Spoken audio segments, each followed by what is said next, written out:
ya tentang sikap Majelis Ulama Indonesia Kota Payakumbuh tadi. Supaya jangan menjadi fitnah dan mudah saja orang, bahkan ada yang mengancam mau memperkarakan MUI. Nah, sekarang saya mau jelaskan. MUI Sumatera Barat akan terus tegak bersama dengan MUI Kota Payakumbuh. Itu prinsip. Dan tidak akan membiarkan MUI Kota Payakumbuh sendirian. Kenapa?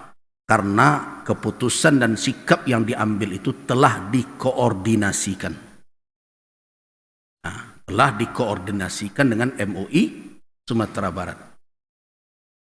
Dan itu adalah garis dari lembaga keulamaan di Majelis Ulama begitu. Oh, ada hal-hal yang diperlukan mereka berkoordinasi. Jadi kalau ditanyakan sudahkah berkoordinasi? Sudah. Apakah MUI Sumatera Barat setuju dengan sikap itu? Setuju. Apa alasan? Alasan pertama adalah karena itu tegak lurus dengan hasil rapat koordinasi daerah Rakorda MUI se-Sumatera Barat. Dan saya sudah jelaskan di sini bahwa Bapak dan Ibu-ibu, dan sudah saya sebarkan juga, itu seiring itu tegak lurus dengan hasil keputusan rapat koordinasi daerah MUI se-Sumatera Barat. Kalau se-Sumatera Barat apa maknanya? Berarti MUI Sumbar ada, MUI Kabupaten Kota perwakilannya ada. Bidang fatwanya, ketuanya hadir.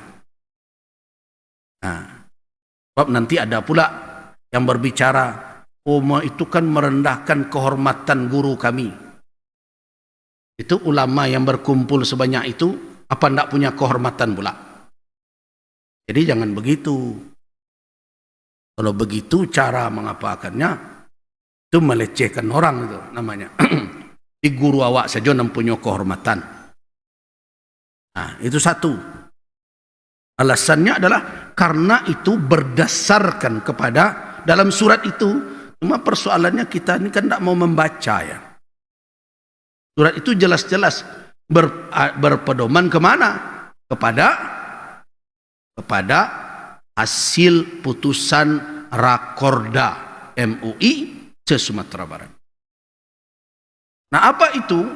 Di antaranya adalah MUI Sumatera Barat, ini jangan dilupakan dahulu.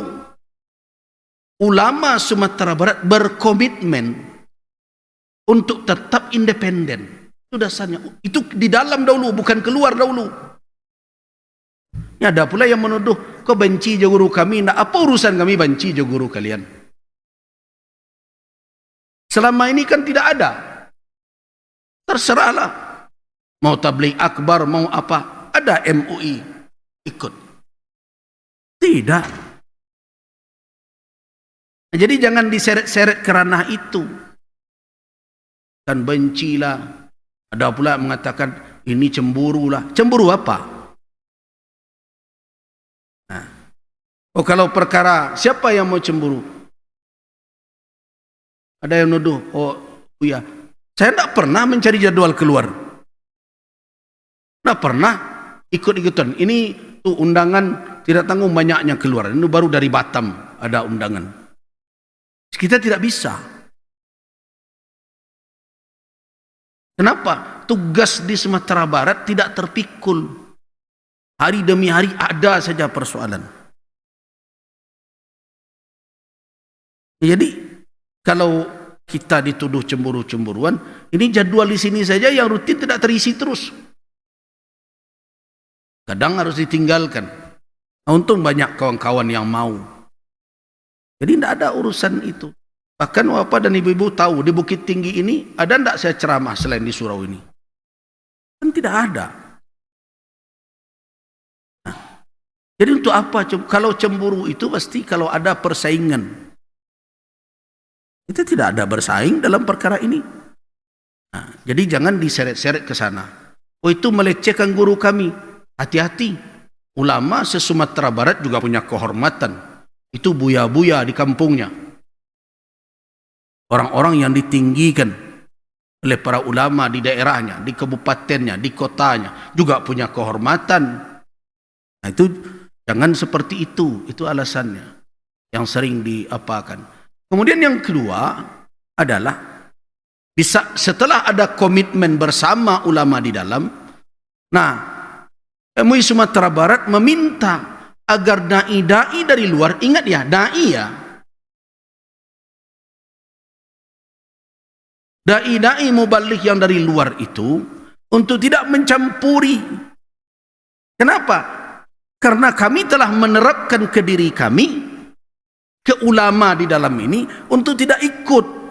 Tolonglah, hormatilah kira-kira apa yang menjadi keputusan dan sikap kami di dalam ini.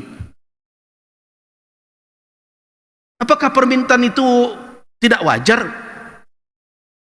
Nah, mungkin tidak wajar bagi orang yang sedang berpacu, yang ingin mempergunakan pengaruh si A dan si B. Mungkin itu tidak wajar. Tapi dalam konsep keulamaan itu wajar. Tolonglah. Nah, itu dasarnya. Kenapa itu? Nah, kan ada sekarang muncul istilah haknya untuk berijtihad politik. Nah, ini bahasa-bahasa seperti ini Bapak dan Ibu cenderung membelokkan pemahaman orang. Lai tahunya makna ijtihad itu. Ijtihad itu bazlu aqsal juhdi, mengerahkan segenap daya upaya. Untuk apa? Ya, untuk menemukan hukum syarak atas suatu peristiwa dengan menarik hukum itu dari mana? Dari dalil-dalil syariat. Harus digaris bawah itu aqsal juhd, daya maksimal. Itu ya ijtihad. Nah, karena itulah para ulama membagi segmen ijtihad itu. Yang pertama adalah melakukan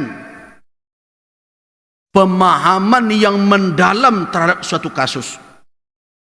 Kasus ini dua kategori. Ini kalau orang belajar fatwa, ada yang kasusnya am, bersifat umum, bisa terjadi di mana-mana. Tapi ada kasusnya yang bersifat khas, yang bersifat khusus. Karena dia diliputi oleh situasi dan kondisi, tempat, suasana, kondisi daerah tertentu. Nah, kalau dia masuk kategori yang kedua, kalau ulama yang tahu dengan adab berfatwa, dia akan katakan bahwa ulama di kampungmu lebih afdal kamu tanya. Kenapa? Karena masalah ini spesifik kampungmu. Yang saya sendiri tidak hidup di sana. Dan bisa jadi pemahaman kita tentang persoalan itu tidak semendalam orang yang ada di sana. Itu makanya di dalam Al-Quran setiap kaum itu ada sekelompok orang yang bertafaqquh. Begitu konsepnya. Nah, itulah yang dikutip oleh MUI, kaedah yang umum itu ahlul balad adra bi syi'abiha. Penduduk suatu negeri lebih tahu dengan apa? Dengan kondisi keadaan negerinya sendiri. Begitu. Nah, itulah makanya kita minta hormati. Jangan dirusak adab ini. Kalau kita rusak adab ini, saling menghormati berarti su'ul adab. Nah, itu keputusan Rakorda. Nah, kemudian datang kasus di Payakumbuh. Ada undangan. Nah, undangan untuk menghadirkan seseorang. Itulah, saya tidak mau buka siapa yang mengundang dan berbagai macam ya. Tetapi panitia diminta oleh pihak yang berwenang untuk meminta rekomendasi Majelis Ulama Kota Payakumbuh. Nah, itu yang saya katakan tadi. Kalau awak meminta, jawabannya secara sederhana dahulu bisa dia giat. Itu normal kok. Jadi mentang-mentang wak meminta untuk guru awak, orang tak boleh menggeleng. Itulah ya do akhlak seperti itu tuh. Nah ketika dimintakan, selama ini kan tidak ada yang melarang, tidak ada yang mencegah. Silahkan.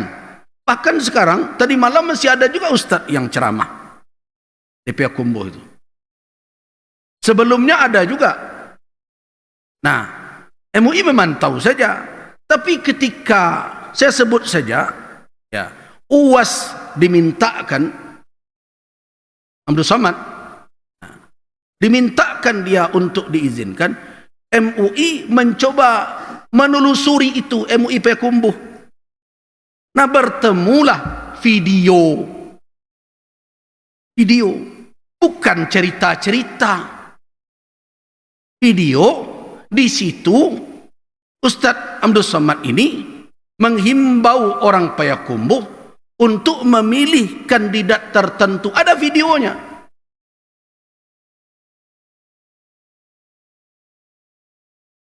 Ini karena jadi fitnah, saya harus sampaikan ini. Ada videonya.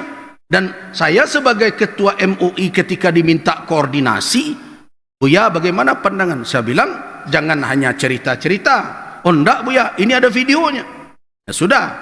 Nah, kemudian karena ada video itu berarti masyarakat dan pihak-pihak di Payakumbuh sudah tahu bahwa beliau ini adalah mengusung calon tertentu. Nah, ketika dia hadir di situ, tentu Majelis Ulama Indonesia Kota Payakumbuh sudah bisa membaca ini beresiko. Nah, akan menjadi ajang untuk menghimpun orang-orang yang sependapat dengan satu kandidat dan yang lain akan ditinggalkan. Nah terjadilah terulang kembali kasus seperti di kota Bukit Tinggi ini dahulu, yang akhirnya ada lembaga-lembaga keumatan yang berserak antar ulama saling menjelekkan. Bahkan sampai sekarang saya tidak nyaman itu ketika ada menyebut rekomendasi ulama. Sedangkan saya saja tidak ikut-ikut merekomendasikan. Kenapa ulama keseluruhan dibawa-bawa? Nah daripada terulang lagi pertengkaran-pertengkaran seperti ini yang membuat kita melemah.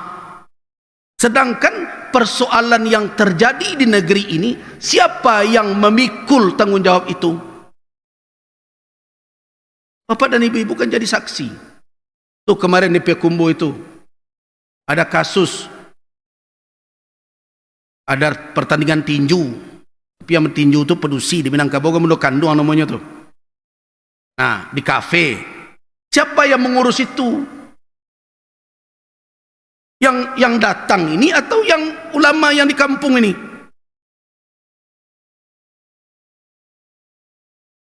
Ada dahulu fashion show dibuat di tengah jalan. Siapa yang menanggung akibat itu? Yang mengurus itu? Ulama kita. Itu seperti kasus di Pasaman itu. Siapa yang mengurus itu? Ulama kita di daerah. Masa tidak bisa dimengerti ini? Segala masalah awak menyandang. Tapi kemudian dalam kondisi seperti ini, kami tidak boleh mengatakan pendapat, dianggap melecehkan dan berbagai macam. Oh hebat betul ya. Jadi dia boleh berijtihad politik, kami lembaga tidak boleh berijtihad. Padahal kami tidak punya kepentingan selain kepentingan umat. Kan tidak ada ketua MUI itu. Saya kalau ada ketua MUI itu masuk tim sukses, saya berhentikan itu. Sekum MUI itu ikut jadi tim sukses, kita berhentikan itu. Kan ada yang sudah jadi ketua DPRD juga, dahulu menjadi salah seorang pengurus MUI, sudah berhenti. Begitu kita menjaga. Jadi kalau dia berijtihad dengan alasan itu, tunggu dulu. Ijtihad itu harus mengerahkan segenap daya untuk mengetahui persoalan. Tapi kalau ada orang datang ke saya, kebetulan berteman dengan saya, terus saya katakan pilihlah dia, itu ijtihad namanya gitu. Tahu enggak saya dia apa yang dia lakukan selama ini, bagaimana latar belakangnya, seperti apa kebutuhan masyarakat di daerah itu, bagaimana kondisi yang dihadapi di daerah itu, apa persoalan yang sedang ada di daerah itu. Kalau tidak sampai ke sana kita mendalami, itu bukan ijtihad. Langkah pertama ijtihad saja tidak terpenuhi itu. Nah, kemudian baru ijtihad itu tidak selesai setelah diputuskan, oh ya, inilah pilihan politik. Selesai sampai di situ. Tidak. Kalau orang mengaji tentang usul fikih, berikut ada ma'alat, dampak dari keputusan itu harus dikaji. Nah, ini dampaknya siapa yang akan menanggung semuanya nanti? Masyarakat yang tinggal di daerah itu, ulama yang ada di daerah itu.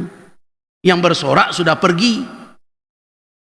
Yang tinggal dengan masalah, ya, apakah salah kemudian lembaga keulamaan meminta, ya kalau mau berijtihad politiklah di kampung-kampung saudara. Kan ada dalam keputusan itu menghimbau para ulama itu, silakan berijtihad politik di negeri, jaga negeri masing-masing. Nah, di mana salahnya MUI dalam perkara itu? Coba tunjukkan. Oh, ini dia warga negara berbagai macam. Ingat, warga negara iya, tapi bukan warga daerah itu. Sebagai adab, tidak mungkin saya datang ke kampung ibu-ibu, saya tunjukkan di situ kebetulan sedang pilwana wali negari, anak ikut saya wali negari ibuan. Ada enggak adab saya itu? Amoda orang kampung Asinan, saya enggak akan ikut pula memilih di sana. Coba direnungkan itu.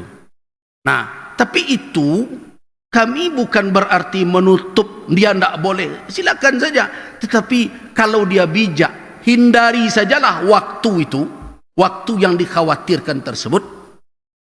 Buat setelah itu, mau tabligh akbar, mau peresmian, tidak ada kan dia, silakan saja. Nah, dalam hal ini didengar pula lah ulama yang telah bersepakat se-Sumatera Barat itu. Nah, jadi ini perlu saya jelaskan, saya tegaskan, ini tidak ada dalam rangka dukung-mendukung siapa-siapa. Oh ya, MUI berarti berpolitik. Oh ya, MUI berpolitik, tapi bukan politik kekuasaan itu. Karena MUI tidak pernah terlibat dengan dukung-mendukung satu kandidat. MUI berprinsip awak ko badu sana. Dan maju tu orang awak siwo. Biarlah mereka adu argumen. Biar mereka adu program, biar mereka adu visi misi, biar mereka menunjukkan catatan riwayat track recordnya, wawasannya, ya silakan. Nah, janilah masyarakat memilih berdasarkan kebutuhan negariawan. Itu yang diinginkan oleh MUI.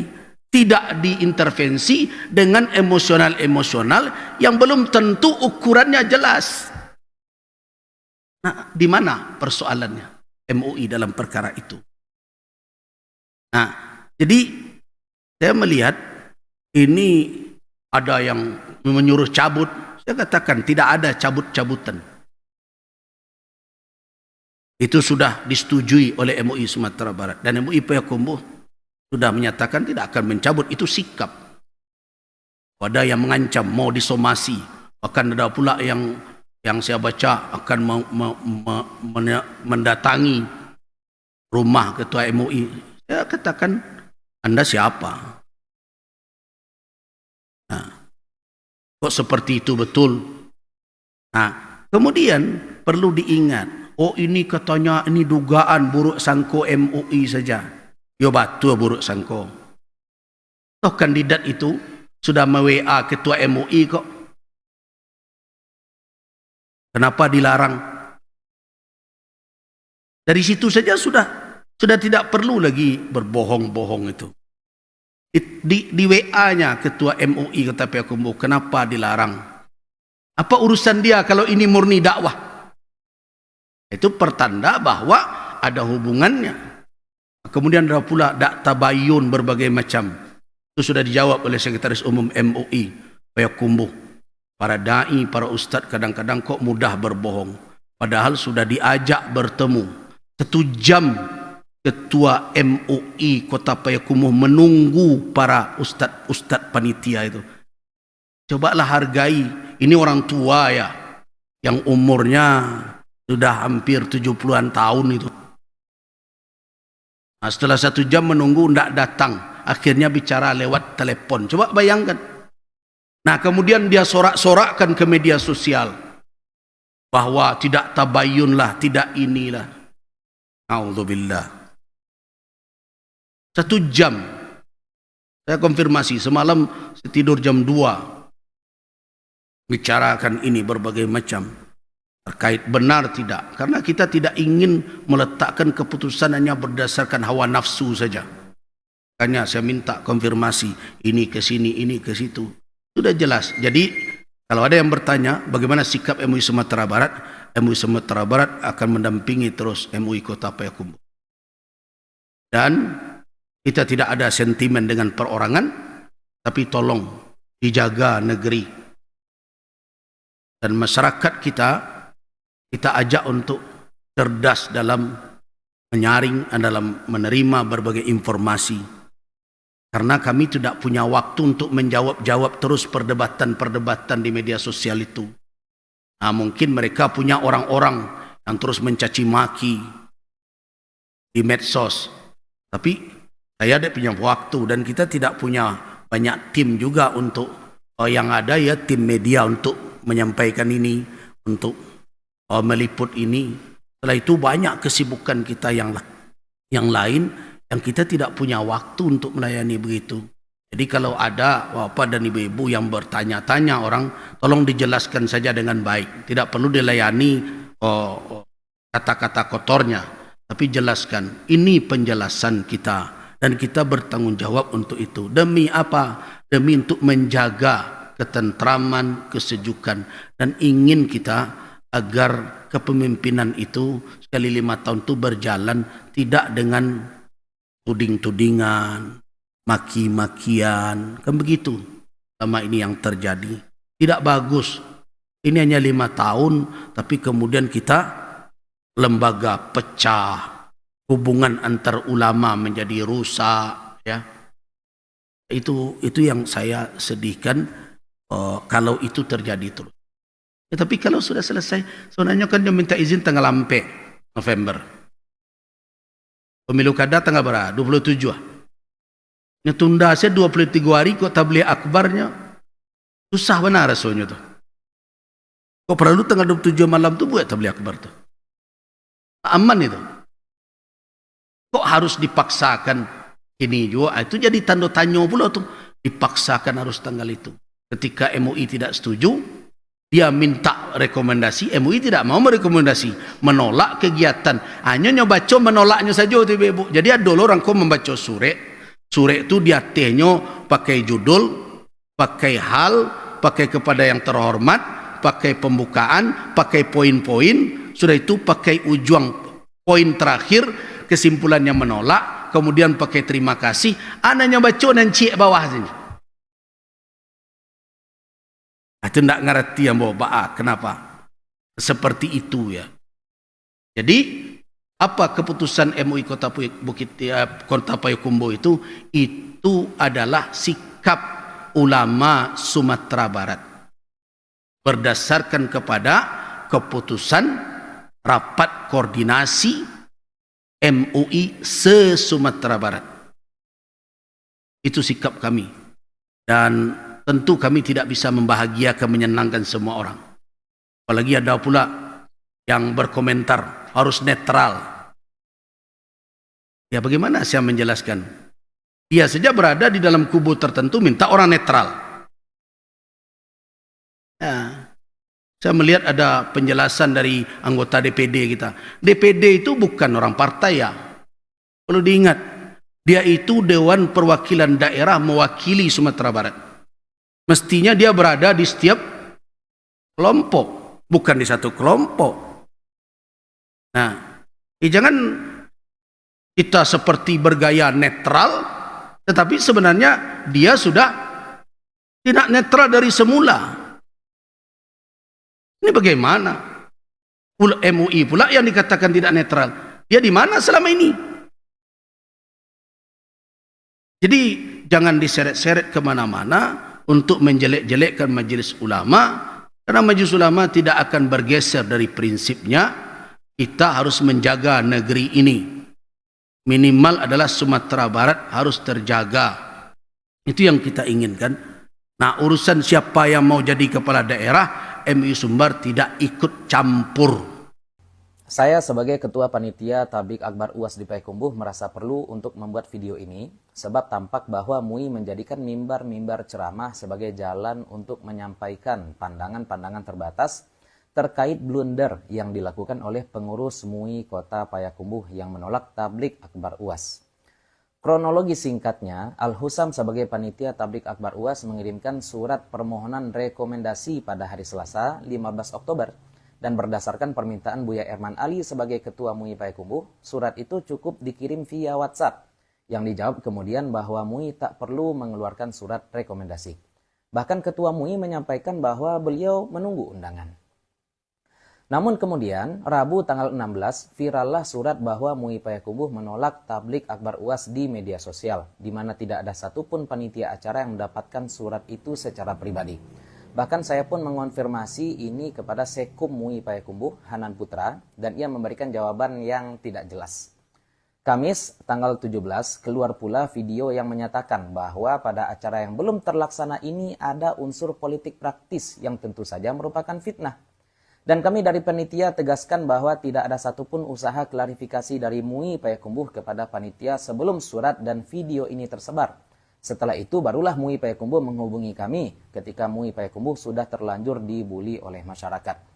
Adapun kebohongan yang perlu kami luruskan di sini adalah: pertama, Sekretaris MUI Payakumbuh sudah berbohong kepada Ketua MUI Sumatera Barat bahwa ia mengirim surat jawaban melalui WhatsApp kepada panitia. Sekum MUI Payakumbuh tidak pernah mengirimkan surat apapun kepada panitia, baik secara langsung ataupun via WhatsApp. Justru panitia mendapatkan surat itu dari orang lain. Ternyata surat itu sudah viral di salah satu akun medsos di Payakumbuh. Parahnya, kebohongan ini kemudian disampaikan berkali-kali di mimbar-mimbar ceramah Ketua MUI Sumatera Barat. Maka kami dari panitia sangat menyayangkan sekelas MUI Sumatera Barat menjadikan kabar bohong sebagai bahan untuk berceramah. Sehingga yang muncul kemudian adalah provokasi. Kami sebenarnya sudah konfirmasi ini ke Sekum MUI Payakumbuh, di mana beliau justru menyalahkan tembusan surat. Maka kami perlu pertanyakan, apakah Sekum MUI Payakumbuh menyalahkan MUI Sumatera Barat, Polres Payakumbuh, Kesbang Pol Payakumbuh, ataukah Banwaslu Payakumbuh? Kedua, adanya ketidaksinkronan antara keterangan MUI Payakumbuh di dalam surat balasan publik dengan video yang beredar, dan juga dengan pernyataan Sekretaris MUI Payakumbuh pada acara yang disiarkan di Padang TV Jumat malam lalu. Jawaban dari Sekum MUI Payakumbuh pun tidak tegas. Apakah yang ditolak itu adalah kegiatan politik praktis, ataukah tabligh akbar, ataukah Ustadz Abdul Somad secara personal, ataukah sekedar menolak memberikan rekomendasi acara? Menurut kami, orang yang benar tidak akan memberikan keterangan yang berubah-ubah dan pelin-pelan seperti ini. Maka ini perlu dijelaskan oleh Sekum MUI Payakumbuh. Ketiga, di dalam acara yang disiarkan Padang TV pun Sekretaris MUI menyebutkan bahwa juru bicara panitia yaitu saya sendiri menganggap bahwa Ustadz Erman Ali sebagai Ketua MUI Payakumbuh sebagai orang yang sesat. Ini pun merupakan kebohongan yang perlu diklarifikasi oleh Sekum MUI Payakumbuh. Keempat, dan ini yang paling utama rasanya, MUI di dalam video menyatakan bahwa acara yang belum terlaksana itu ada unsur politik praktis. MUI juga berbohong telah melakukan kajian. Kalau memang hal tersebut diputuskan berdasarkan kajian, maka kami meminta kepada MUI Payakumbuh untuk mengeluarkan ke publik kajian seperti apa yang MUI Payakumbuh lakukan, sehingga bahkan panitia pun tidak diikut sertakan dalam kajian tersebut. Kelima, MUI Sumbar selalu menuduh bahwa panitia mempermasalahkan MUI Payakumbuh yang menolak memberi rekomendasi. Berkali-kali panitia tegaskan bahwa yang dipermasalahkan adalah MUI yang menuduh bahwa acara tabligh akbar yang akan dilaksanakan ini bermuatan politik tanpa tabayun atau meminta klarifikasi kepada panitia. Belum lagi surat yang dikirim tidak kepada panitia namun kepada publik. Ditambah kesalahan parah Sekum MUI Payakumbuh karena begitu ingin membela diri, sehingga menyatakan bahwa Imam Lais bin Sa'ad ada di Irak, padahal beliau itu di Mesir. Kami yang fakir ini meminta kepada Ketua MUI Sumatera Barat untuk tidak lagi menjadikan informasi bohong ini sebagai bahan orasi di mimbar-mimbar. Hal ini tidak akan membuat yang keruh menjadi jernih, justru menjadi provokasi. Kami juga menyayangkan sebenarnya ketika kami klarifikasi di kolom komentar akun Facebook Tuan Ketua MUI Sumbar, akun kami malah diblokir. Mengakui kesalahan adalah sikap seorang kesatria. Tidak akan berkurang harga diri oknum Majelis Ulama Indonesia mengakui kesalahan, kemudian meminta maaf. Namun kalau arogansi sudah menguasai diri, maka sama-sama kita meminta kepada Allah agar kita mendapatkan hidayah.